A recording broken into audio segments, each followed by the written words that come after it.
నమస్కారం. ఈటీవీ 360కి స్వాగతం. ప్రధాన అంశాలు.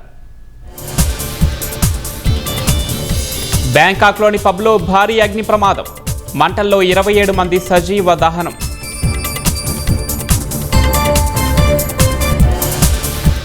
కాటన్ బ్యారేజీ కొత్త గేట్లకు నేడే శ్రీకారం. పోలవరం ప్రాజెక్టును పరిశీలించనున్న సీఎం. చిన్న తరహా పరిశ్రమల అభివృద్ధిపై ప్రభుత్వం ప్రత్యేక దృష్టి. మౌలిక సదుపాయాల కోసం 1600 కోట్ల ఖర్చు. అసంపూర్తిగా ఉన్న అంగన్వాడీ కేంద్రాలపై ప్రభుత్వం దృష్టి. కొత్తగా 1864 భవనాలు చేపట్టేందుకు ఆమోదం. టీ20 తొలి ట్రోఫీ విజేతగా హైదరాబాద్ ఈ ఛాంపియన్స్. ఫైనల్లో ఖమ్మంపై 6 వికెట్ల తేడాతో జయభేరి.